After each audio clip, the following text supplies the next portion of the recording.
Hey, what's up there, YouTubers? It's me again, Brian, aka Gamer55551, and I am back with a My 2 cent Nintendo/gaming video for this week, for the week of January 5th to the 11th, where I take a look at some of the stories that I thought caught my attention and give you my thoughts and my opinion. And we got 5 to cover for this week, from Platinum, which has 2 things, Astral Chain and their push to become self-publishing, though.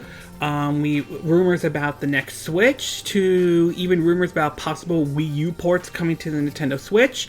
Of course, we got the Pokemon Direct, which seems to have gotten a mixed response, at least what was shown at the Pokemon Direct and everything like that. And supposedly, Dell showed off something at the CES 2020 this year that definitely looks like it's their take on a Nintendo Switch. Whether or not this proof of concept comes to light or not, that remains to be seen, but it is something that's worth to take a look at. Before we get started, we'll do a quick run around of the quick My 2 cent part. The first one is the Switch version of Samurai Showdown will be heading to the West next month, though. The game is coming out.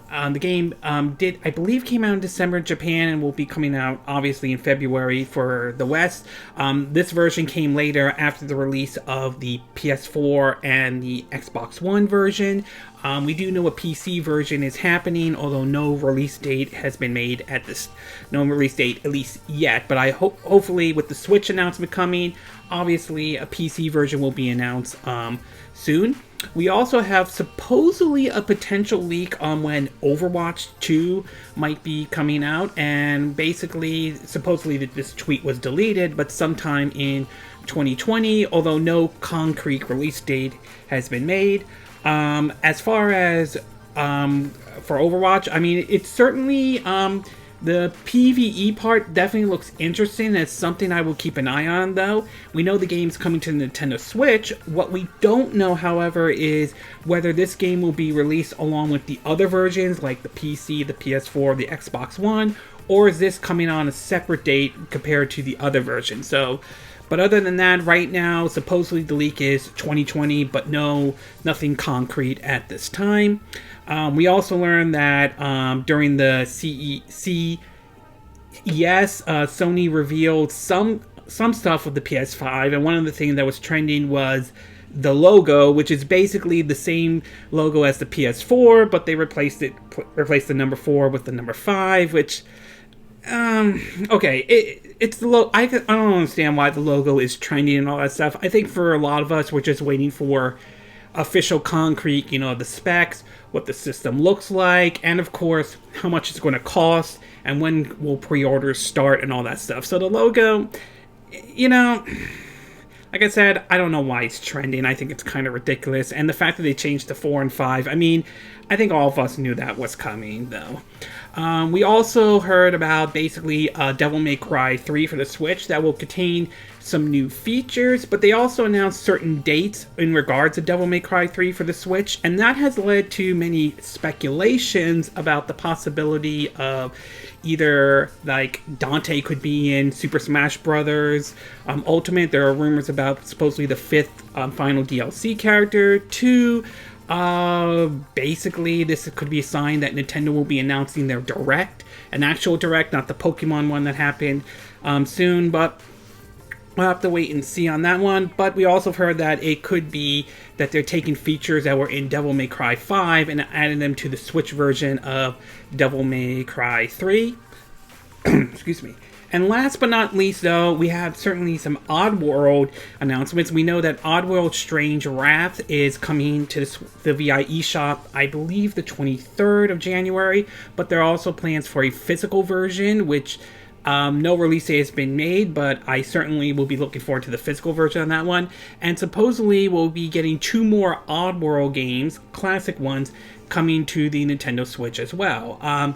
No words on those but I'm going to take a guess and say, and I'm assuming I'm reading this correctly, I think the New and Tasty, which is a remake of the original PlayStation one, and possibly Munch Odyssey, which originally was supposed to come to the PS4, but later became an exclusive for the original Xbox, although I don't know if that exclusivity has run out or what the situation on that one is, but if it's no longer an exclusivity for it, I could see them bringing that one over, as well as sort of the two other classic off-world games, but we'll have to wait and see until on that announcement as well.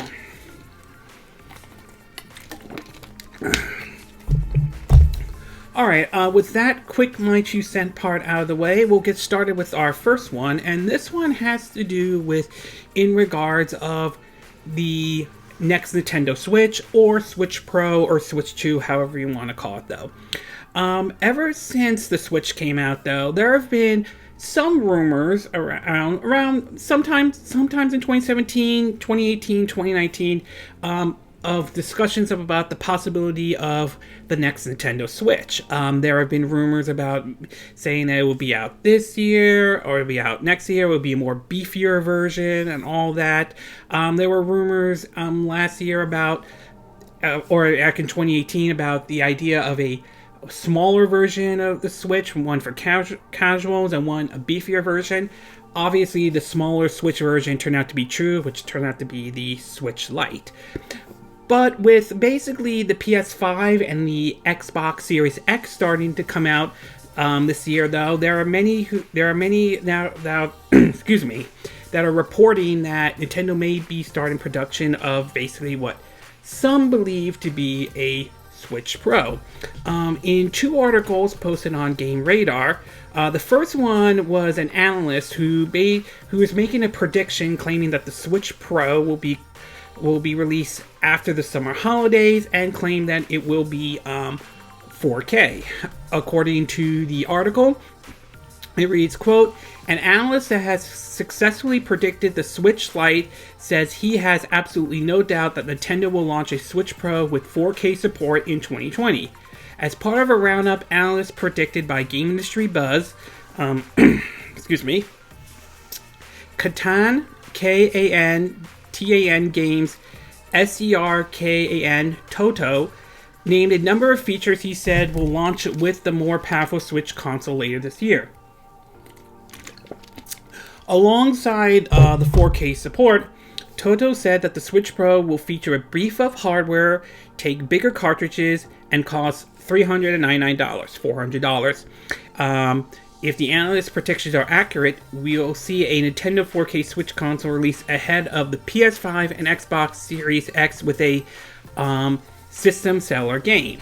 Also in part of Game Radar, they are now reporting of a rumor about a new Nintendo Switch model that could be coming up this summer. And the article reads that, quote, Nintendo will start production on a new Nintendo Switch model, which will release this summer, according to a report from DigiTimes, as spotted by Takasa, M-O-C-H-I-Z-U-K-I. Again, I apologize, I'm not saying his name correctly. A Wall Street Journal reporter who covered two alleged Switch models in early 2019.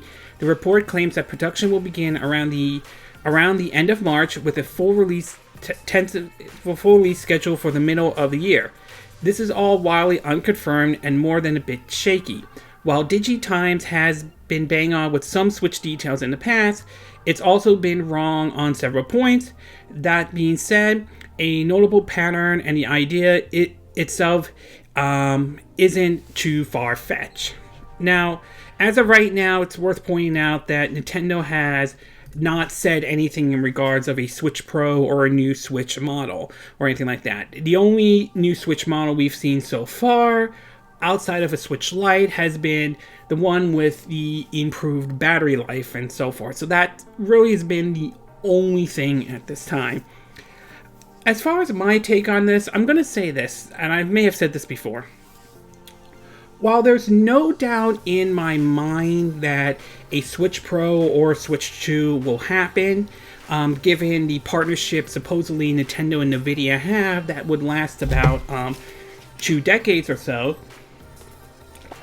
I'm not sure if Nintendo is planning to release a Switch Pro or anything like that, or Switch 2 this year. And it does make me kind of worried if they do that, would that end up splitting the player base? And that's something Nintendo doesn't want to do.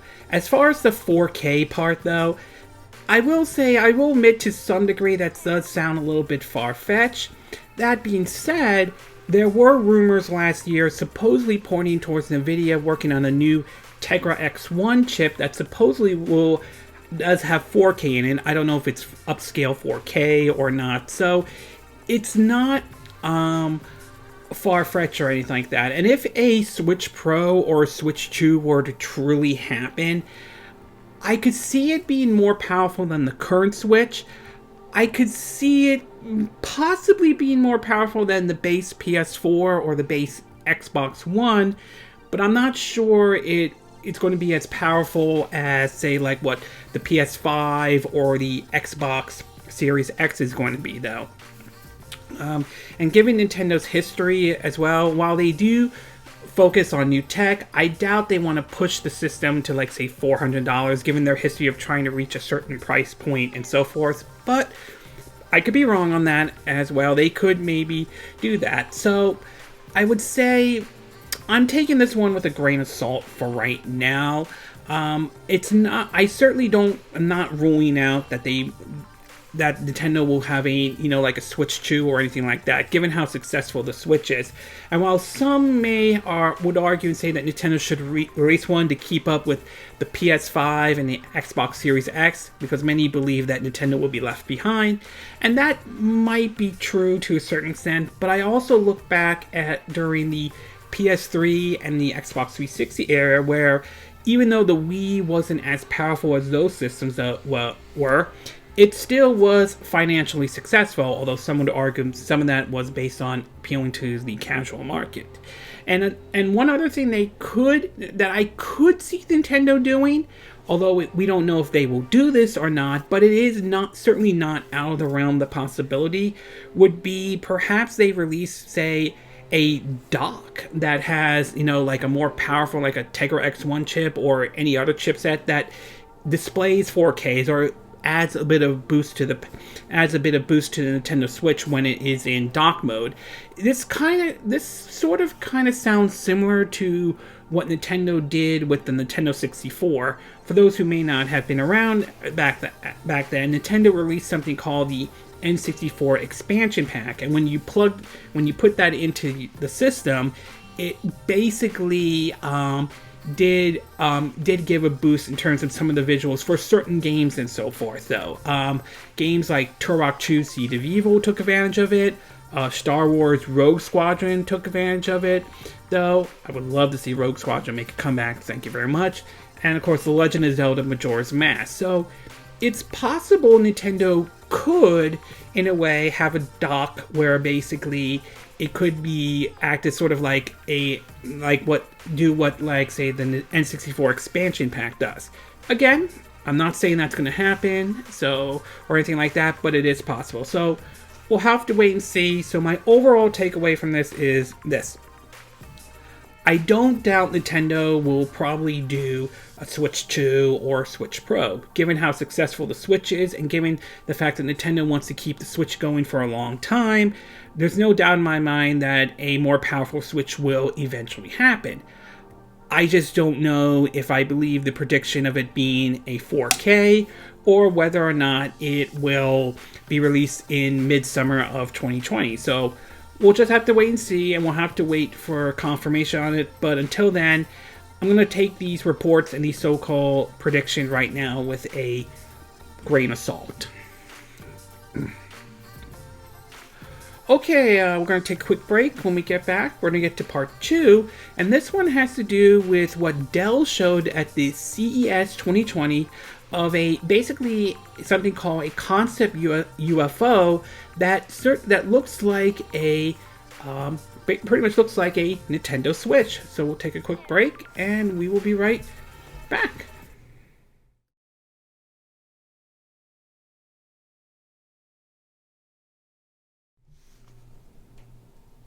Okay, and we are back with part 2 of our My Two Cent video, and for this one, we're going to be taking a look at what Dell showed off at the CES 2020 of a prototype of their version of a Nintendo Switch. Now, since 2017, the Nintendo Switch really has taken off. Make no mistake about it, though. The whole concept and the idea of a console handheld hybrid has really clicked with a lot of people. The idea of playing your game at home and then taking your Switch with you and finishing off on your game on the go. I mean, games like Witcher 3, Dragon Dogma, Skyrim, Breath of the Wild are really good examples. You know, those big epic games to play at home and then take it on the go, finish off where you left off, and then come back home and finish off where you left off, though. And it really has put other like portable handheld devices, like say the Vita, however, to really put that one to retire and all that stuff, which is unfortunate that the Vita had to retire and all that, but I would say it would be very difficult for Sony to release a spiritual successor to the PlayStation Vita, especially with a system like the Switch, which is both a console and a handheld. Well, it seems the Switch's success may have also caught attention of a Dell, which is known for their Alienware stuff for PC gamers, and it looks like they shared what apparently is a concept, not a final product, of their own take on a Nintendo Switch. In an article from Game Industry Buzz, again, all these articles, links will be in the description, it reads, quote, that Alienware unveiled Switch Pro-like portable PC concept. It was perhaps inevitable that the other hardware manufacturers will attempt to bottle the Nintendo Switch Lightning, which I kind of agree with that to a certain degree. It was probably only a matter of time before some decide to figure, hey, if Nintendo's doing this and they're being successful, let's try to do this as well. And Alienware certainly appears to be doing that with the concept UFO. Unveiled at CES 2020, this is a prototype of a portable PC with more than a few influence taken from the Nintendo popular console. It has removable controllers, which can be attached to a grip to form a more traditional gamepad when the concept UFO is standing upright or plugged into a monitor. Although there are some reports coming out that you can't like the so-called Joy-Cons for the concept UFO. They don't act like individual controllers or anything like that. At least from what I've been hearing, though. It runs on Windows 10, according to Business Insider, suggested users will be able to access their library on Steam, Epic Game Store, Uplay, etc., etc. The device has an 8-inch screen with a 1200p resolution, a marked improvement over Switch's 6.2-inch 720p screen. While the controllers can be removed, it does not appear they support 2 players like the Nintendo console. The concept UFO is powered by a 10th generation Intel processor, support connectivity like Bluetooth and Wi-Fi, has 2 USB-C ports, and can be controlled with a keyboard and a mouse if you so choose. They did a live stream yesterday on it, and they said as of yet, no price or release date has been announced. They're saying this is, after all, a concept. So the fact that Dell is doing something like this, I'm not really surprised or anything like that. After all, being how the Switch has been successful so far for Nintendo, it's no surprise that some people want to try to capture some of that success. After all, we saw what happened during the Wii era, where a lot of the motion controls, whether, I know not every game benefited from motion controls, but with the success with the motion controls in the Wii, we saw how Microsoft and Sony tried to capture some of that success, with Sony with the PlayStation Move and Microsoft with the whole Kinect. Although between the two, I have to say, I think PlayStation Move fared better than Kinect and all that stuff. The fact that Dell is doing this isn't surprising, but there are certainly some questions. Should this become official and does Dell decide to make this concept UFO a reality, there are certainly questions of what's it going to look? What's the final product going to look like? After all, this is only a concept, and we've heard people saying like, you know, like the fans loud and all that stuff. So I'm curious to see what the final version is going to be like. Is this one of those systems that needs to have an internet connection 24/7? Or will there be like game cards or game cartridges the way the Nintendo Switch is? There's that. Battery life is certainly most important. Like, how long is the battery life in this as well? And basically, like, how does this work with terms of, you know, like, you know, your Steam, Uplay, and all that stuff. So, I mean, Steam, Epic Game Store, and so forth. So there's certainly a lot of questions, and of course, there's going to be the cost. Like, how much is this going to cost, and will this be enough to convince PC gamers to pick it up or anything like that? So there's a lot of unknowns on this as well. And of course, one thing is that, will Nintendo in any way put legal action against Dell over what basically looks like a Nintendo Switch, or a PC version of a Nintendo Switch? Although I'm leaning towards a little bit unlikely, though. I could be wrong, but it isn't like the report we heard about that Nintendo Switch or something like that out in, I think, Colombia or something like that, where it was basically a Switch, a total Switch knockoff with basically games already installed into it and all that stuff. It looked exactly like the Nintendo Switch. I don't know if there's enough here for even Nintendo to go after Dell on this. I doubt that. Or they may not go after Dell on this at all, or anything like that. So I'm not really sure if Nintendo will take legal actions against Dell. I could be wrong. I'm not a legal expert or anything like that, but I don't think they will. I will say my overall take on the whole concept UFO is this. It looks interesting, though, but there's still a lot of unknowns about this. Like I said, cost, who is it for? Is it always online or something like that? So there's still a lot of stuff that we don't know about it.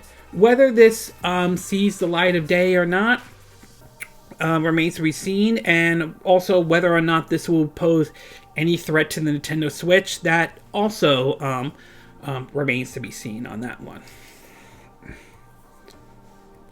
Excuse me. Okay, we're going to take a quick break, and when we get back, we're going to get to part 3, and this one has to do with, in regards of Platinum.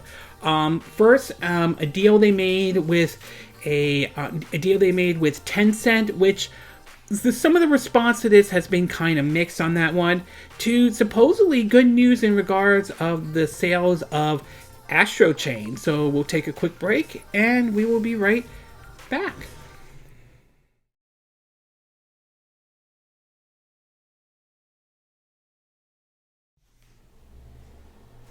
Okay, and we are back with part 3 of our My 2 Cent video, and for this one, we're going to be taking a look at Platinum, ranging from an announcement that they made to basically, reports about Astral Chain in terms of doing very well. Now, I'm going to be honest with you, I'm a Platinum fan. I enjoy a lot of the games that Platinum has put out, though. Mad World, Bayonetta and Bayonetta 2, The Wonderful 101, which is sort of an underrated gem on the Wii U, which I'll get to that in part 5 and all that stuff. Nier Automata, which I still think the story is a little bit confusing and all that stuff, but it has kind of grown onto me. Not to mention, supposedly, the game has also helped save Platinum and so forth, which I'm glad and all that stuff. And not to mention, prove that there's still an audience for single-player games and all that stuff. But also, Platinum has also had some, not every game has been 100% perfect. The Legend of Korra, for example, is if I'm saying the name correctly, is one example. Teenage Mutant Ninja Turtles Mutant Manhattan is another one. And of course, Star Fox Zero, which, honestly, in my opinion about that one, I think the motion controls ruined that game. It's not that there is a way around the motion controls, it's just that it felt forced, and it felt like basically Nintendo had to do something with the Wii U gamepad and so forth. despite some hiccups that Platinum has had, for the most part, a lot of their games have been top quality and enjoyable games. And I definitely consider myself a Platinum fan, not a Platinum fanboy or anything like that. But lately, Platinum has been talking about certainly moving away from having other companies publish their titles, but also basically try to, self-publish them themselves. And recently, we heard that they were basically making some big announcements in 2020. Some of those we've heard is that supposedly we might hear something about Bayonetta 3, which I'm hoping we'll hear something about that soon. But one big announcement that Platinum said is that they partner up with supposedly Tencent. Now, there have been several articles that have been published about this, but in a blog posted by Platinum in regards of on January 7th, 2020, it's titled, quote, "Announcement regarding partnership with Tencent." Excuse me. "We would like to announce that we have received capital investment from Tencent Holding Limited as a base for partnership. This partnership has no effect on our independence of our company, and we will continue operation under our current corporate structure. We hope to use this capital to strengthen our foundation as a business and expand from game development into exploring self-publishing. We also hope that this partnership could give us a wider global perspective while creating high-quality games that stay true to our name. Thank you for our continued support. Please look forward to what we have in store." Now, the response to this has been kind of mixed. While I understand that Platinum wants to sort of move away of having other publishers publish their games, although they've been burned before, though. I mean, one example is, of course, the whole situation with Microsoft and Scalebound and all that stuff, although they kind of sort of mend fences from what I've been hearing. The decision to go with Tencent has raised some concerns from some people. Many have criticized about Tencent kind of reaching their arm into the gaming industry. And then, of course, there was the whole situation last year with the whole Blitzchung and Hong Kong protests, where basically Activision Blizzard suspended Blitzchung over his comments about, saying free Hong Kong, which apparently caused a lot of outrage, to the point that even U.S. politicians jumped into the bandwagon that put pressure on basically Activision Blizzard to basically reinstate, the money he earned and all that stuff.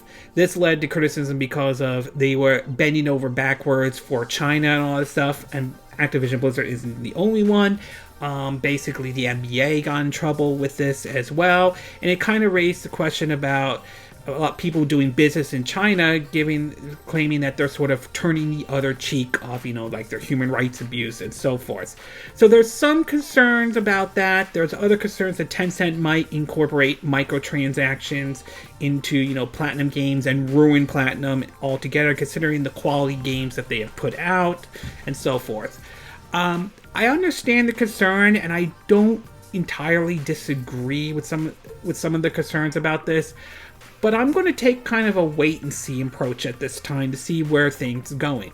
It's possible that despite Tencent holding company putting money towards Platinum, it may not have any impact at all. So it is always that possibility, and that they're true to their words, that they will maintain their independence and so forth. But I don't dispute some of the concerns about it and all that. So I understand some of the concerns there, but I'm going to give Platinum the benefit of the doubt for now, and we'll wait and see, though.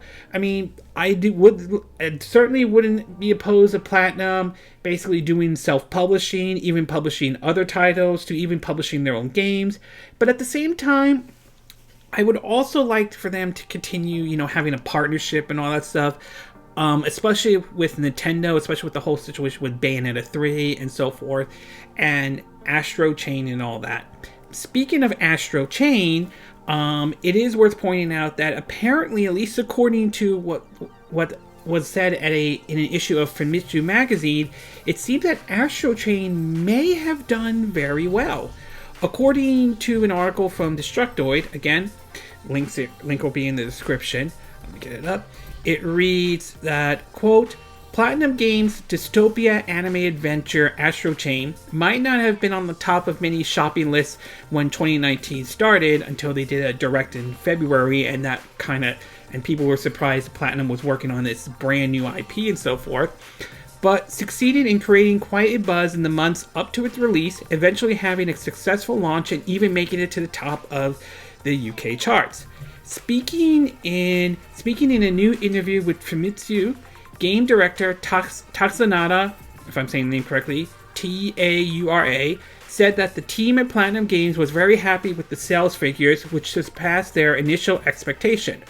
Although the numbers themselves weren't actually revealed, Astral Chain shipped almost 50,000 units in Japan alone within its first 3 weeks, and word of mouth spread to the West. More and more players took the chance on the chaotic action game. Although obviously there is no confirmation of anything, the financial success of the brand new IP might go some ways towards guaranteeing a sequel, so fans should make sure they should keep their legions tethered and ready for action, just in case when the opportunity to revisit the arc in the future. Now, I've played Astral Chain and played a little bit of it last night. It is, in my view, it is still a fantastic game. It follows the quality that Platinum is known for. I like the whole anime look to it. The story kind of gives off a little bit of a Blade Runner, Pacific Rim, Ghost in the Shell, and Akira vibe to it in a way, and that certainly isn't necessarily a bad thing. And it's definitely one of my top games of 2019, along with another top game, The Outer Worlds, and so forth. So it's if what Platinum's saying is true, it's definitely nice that this game, or at least the Switch exclusive, has done really well and all that stuff. And I would love to see them do a sequel. And I would love, although I don't have any control of this, and whether this happens or not, who knows, I would like for them to continue their partnership with Nintendo, and I would love to see the sequel become a Switch exclusive, though.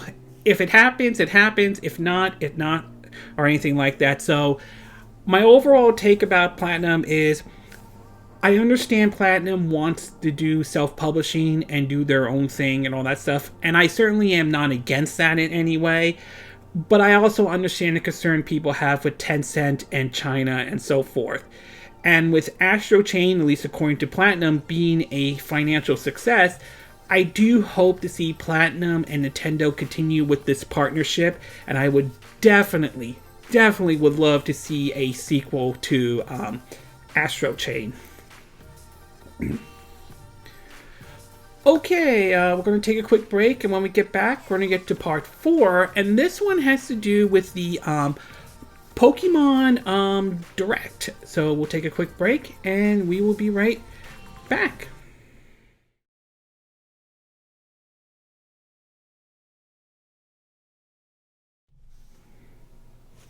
Okay, and we are back with part 4 of our My 2 Cent video, and for this one, we are going to be looking at is the Pokemon, particularly the Pokemon Direct of January 2020. Now, obviously, last year, Pokemon Sword and Shield came out, and while the game certainly did do very well, though, it also garnished some controversy with the whole issues ranging from the visuals to the whole that not every Pokemon is going to be there and so forth and all that. I've tried the game out for a bit, and I'm still going around playing it when I have the time, though. And honestly, I will say, again, I'm not really a huge Pokemon fan or anything like that, but I won't deny the fact the game is fun and all that, even though some people feel that some of the mechanics are a little bit dated and it's time for them to sort of kind of renew it and all that stuff. But I definitely see the appeal to Pokemon and so forth, so I'm just not really a huge Pokemon fan. So apparently we had a 20-minute direct, though, that came out in regards to Pokemon, and I will say the response to this direct is kind of mixed to some degree, and I can see why some people may not be happy about it, but I can see why some people might like it and all that stuff. So in an article on GameSpot, they sort of broke down the Pokemon Direct, and it says, quote, Nintendo's first video presentation of the new year was a Pokemon-focused Direct.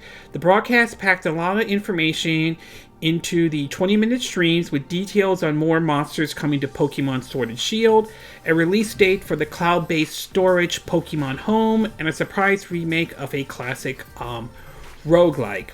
The first one is the Pokemon Sword and Shield expansion pass. They say, quote, the big news of the day was the announcement of an expansion pass for Pokemon Sword and Shield, which will add two huge new regions, ton of new Pokemons, and lots of customization option. The Island of Armor, AMOR expansion, is coming in June, and the Crown of Tundra will follow this fall, though the studio showed a lot of old returning Pokemon and concept art for the new Pokemon and Gigantamax, Gigantamax forms. I apologize for not saying it correctly. It teased only 3 new monsters by name, but you won't have to wait until June to start sampling the new content. A free update for Sword and Shield available today lets you get a small taste of the expansion. You can visit a train station to encounter your version's new rival, the poison type Kara for Sword Blade, or the psychic type Avery for Shield players. You can also find a Gala Snowpoke and try to catch it. Items in the 2 expansion pack will let it evolve into a Snowbro or a Snow King retrospectively, though. The Crown Tundra expansion will also allow you to explore Pokemon dens with new co-op elements and let you catch both new and classic legendary Pokemons this way. The expansion pass costs $30 and will be available for purchase today. Purchasing the pass will also get you a bonus Pikachu and Eevee uniform via a download code that can be redeemed in your mysterious gift. The other things they talked about were the Pokemon Find a Home, which they pointed out is the cloud storage service. Pokemon Home has been a long time coming, and Nintendo and the Pokemon Company have finally put a date on it. The feature will be coming in February 2020 and will let you store monsters from Pokemon Go, Pokemon Let's Go, and Pokemon Sword and Shield. You'll be able to transfer your monsters from the Pokemon Bank on 3DS to Home, and then they'll be available in Sword and Shield if they appear in the Galar Pokédex. And finally, the other thing they revealed is Pokemon Mystery Dungeon. The presentation also announced a Pokemon Mystery Dungeon Rescue Team DX. The remake of the 2006 game Red Rescue Team and Blue Rescue Team excuse me, has enhanced visuals and combines the 2 release into one. The game is coming on March 6th, but a demo is now available that can be transferred to the save data to the full game. I've downloaded the demo. I'm going to give that one a try, and hopefully I will give you my thoughts on the demo in general. So, I will say, in terms of some of the announcements, though, I'm a little bit mixed on some of it. First one has to do with the expansion pass, though. My response to the big concern I have with the expansion packs is that apparently, and I saw this on the Nintendo eShop, is that, well, the thing is that if you were one of those who picked up Pokemon Sword and Shield, the pass is going to cost you $30, which doesn't sound bad, but since each pass is for each game, like Pokemon Sword has the expansion pass, Pokemon Shield has the expansion pass, both of them are $30, which means that if you want to get both, you're going to be spending $60 on each of them, which I can see why some people are being upset about it. We've also heard some people upset at the fact that there's claims that they couldn't add these Pokemons and now they're adding them and so forth. So, but I'm a little mixed on their approach to the expansion pass. I mean, don't get me wrong, I'm not against the idea of DLCs when they are done correctly. See Witcher 3 Wild Hunt, Hyrule Warriors and Splatoon as an example, though. But I'm just mixed with some of their approach in regards of the approach with the expansion pass. But I mean, like I said, on one hand it's $30, but on the other hand, each one it's $30 each, which means if you want to get both, you're going to end up spending $60 and so forth. Though the Pokemon Mystery Dungeon one, again, I never originally played this game when it came out in 2006, but it is one I definitely will be keeping an eye on as well. I mean, the demo is available. This one, like I said, this one I will try out and then hopefully give my thoughts about it at some point, though. And the fact that you could take whatever you do in the demo and transfer it into the full game, it's certainly nice. So I certainly think that's great, especially if I decide to pick it up and all. And since they decided to put both games into one, hopefully into one cartridge, is definitely nice. We also learned about how the developers have decided to take a different approach to Pokemon. Rather than do something like Ultra Sun or Ultra Moon or anything like that, they're going to take the route of the DLC approach, which I can see why some people may not like that, because many feel like that's like they should have added this into this, but they cut it out and all that stuff. So I would say my overall takeaway for the Direct for Pokemon is kind of mixed. The expansion pass, I'm kind of mixed on this, though. On one hand, it's $30, which isn't necessarily bad, but the fact that if you got both games, it's $30 each, which means you'll be spending $60 and so forth. But the Pokemon Dungeon Rescue one, I might give that one a go, and since there is a demo available, though, and if you enjoy the demo, you could buy the game, and whatever you do in the demo, you could transfer over to the main game. Definitely does sound interesting and all that stuff. So my overall take is, it was interesting. There's some neat ideas they're doing, but I can see why a lot of people are very much mixed in regards of the Pokemon Direct that happened. The first Direct of 2020 from Nintendo being the Pokemon Direct. Okay, we're going to take a quick break, and when we get back, we're going to get to part 5, and this one has to do with rumors that Nintendo may be bringing over more Wii U ports over to the Nintendo Switch. So we're going to take a quick break, and we will be right back.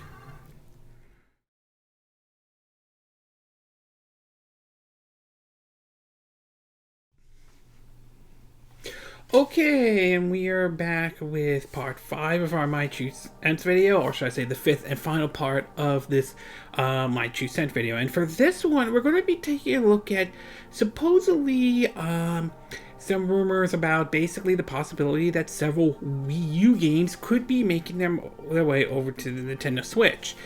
Now, when the Nintendo Switch launched, one of the launch titles for the game was Mario Kart 8 Deluxe, supposedly a more updated version of the original Mario Kart 8 that was released back onto the Wii U. And ever since that game has came out, if you look at the VG charts in general, the game really has stayed on the charts for a very, very long time, though, ever since the game was released in 2017. And then, of course, last year around this time, we got New Super Mario Bros. U Deluxe, basically a remake of the original launch title for the Nintendo Wii U that contained the regular game and the downloadable game New Super Luigi U, to be exact. And that game did also very well. And since then, there have been speculations of whether or not there would be any more Wii U ports coming over to the Nintendo Switch. Several have made speculation of what games they want to see and all that. Well, a recent rumor started to pop up, and we could be seeing more Wii U ports coming to the Nintendo Switch. Now, granted, nothing's been confirmed at this time, but I will say it sounds possible. According to a report from Video Game Chronicles, it reads, quote, according to noted Nintendo insider Emily Rogers, who has a strong record of leaks accurate Nintendo information, The two unannounced ports are not different to guess because there aren't many Wii U games left to port. In addition, Rogers claims Nintendo's first quarter of 2020 will mainly be focused on Animal Crossing New Horizon, which is due to release in March. The platform holder is likely to detail its release plans for 2020 in an upcoming Nintendo Direct live stream, though. Nintendo has actively made Wii U ports as part of their software strategy for Switch. Although Wii U hardware sold poorly at just 13.5 million units, it hosts a strong lineup of critically acclaimed first-party software, which has so far thrived when given a second chance with Switch's larger audience. Mario Kart 8 Deluxe, a version of the 2014 Wii U game with additional characters, is Switch's best-selling game to date at 19 million units sold as of September 2019.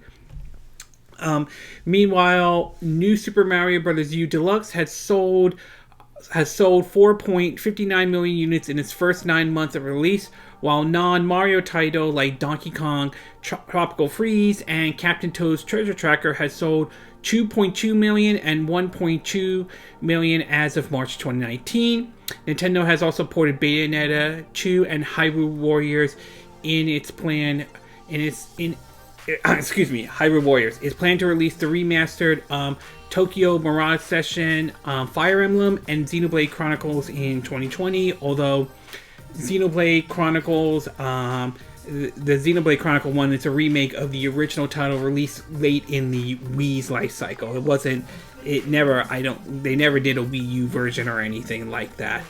Meanwhile, over at Nintendo Life, they are basically pointing out that IGN may have found out the hint of what these Wii U ports could be. Some of the comments basically range from, at least according to what was said on Nintendo's voice chat, that range from the secret Wii U port that is being discussed.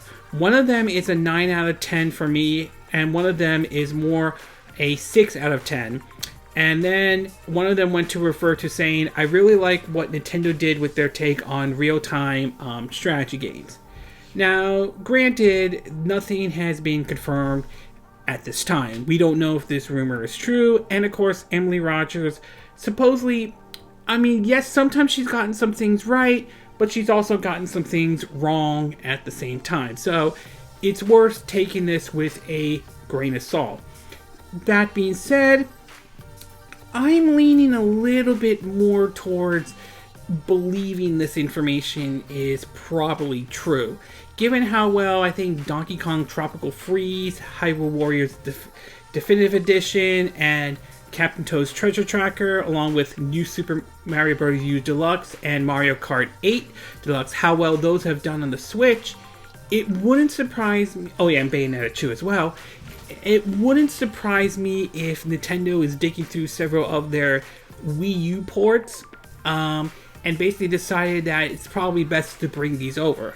Many people have speculated, point to Star Fox Zero, The Wonderful 101, Pikmin 3 to be exact, and honestly, I could see those games happening though. And Super Mario 3D World, although they may have to rework some stuff because I believe that one used the Wii U gamepad and so forth, so it would be interesting to see how that one works. I think I could see Super Mario 3D World happening. I could definitely see some of the other titles as well.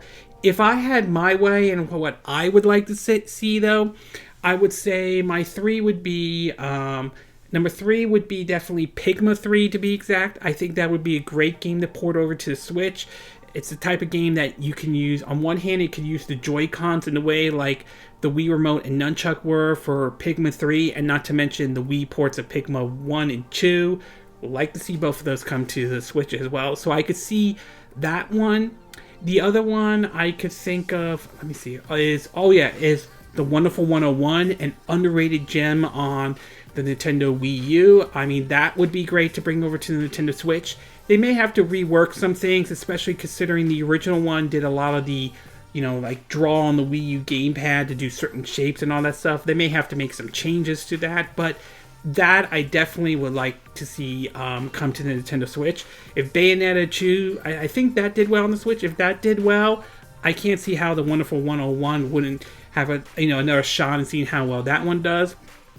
And the number one game from the Wii U that I would like to see come over to the Nintendo Switch, that I would say, yes, I would like for it to come to the Switch, but I could also see them taking the approach with Xenoblade Chronicles, is of course Xenoblade Chronicles X. I definitely would like to see that game come over to the Nintendo Switch indeed. Given how well I think Xenoblade Chronicles 2 did, I definitely would like to see that one come over. Although I'm wondering if they should just simply straight out port the Wii U version with all the updates and all that stuff, or should they take the route that they're doing with Xenoblade Chronicles, which is a remake of the original Wii title and all. So I'm kind of mixed on that one, but I would love to see that one come to the Nintendo Switch. Also, I know this one, some may disagree with me on this though, but I think Devil's Third should get another shot. I think that game should deserve another chance. Maybe rework, fix some areas, maybe rework the game, maybe have it run on Unreal Engine 4 or so forth. But I think that one from Valhalla Games, I think that one should deserve another shot. So I think Devil's Third should come to the Nintendo Switch as well. I know some people didn't like it. I know some will disagree with me on that, but I do believe that game should come to the Nintendo Switch. So overall, I have to say, nothing is confirmed this time, and there's always a possibility this rumor could be false, so take it with a grain of salt. But seeing how we've seen games like New Super Mario Bros. U Deluxe do very well, Mario Kart 8 Deluxe, same with Donkey Kong Tropical Freeze and Hyrule Warriors, like I said earlier, I'm more inclined to believe this rumor. I think that I would not be surprised if Nintendo brings over more first-party Wii U games over to the Nintendo Switch.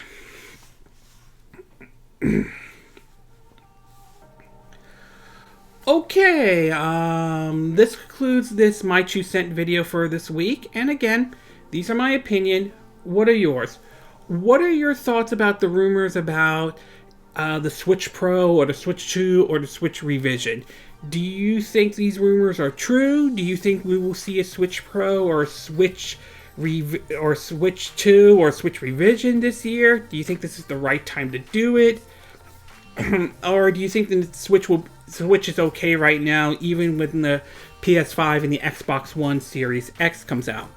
What are your thoughts about the concept UFO that Dell revealed at the CES 2020? The one that looks kind of like a Nintendo Switch. Do you think this concept will take off? Do you think this concept will see the light of day? Do you think it will be a click with consumers, particularly with PC consumers? Or do you think that this will probably be forgotten and this will never see the light of day and all?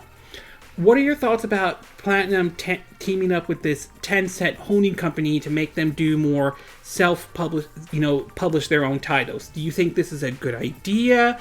Do you think there are some concerns that Tencent might put their hands into Platinum and maybe ruin Platinum and all that stuff?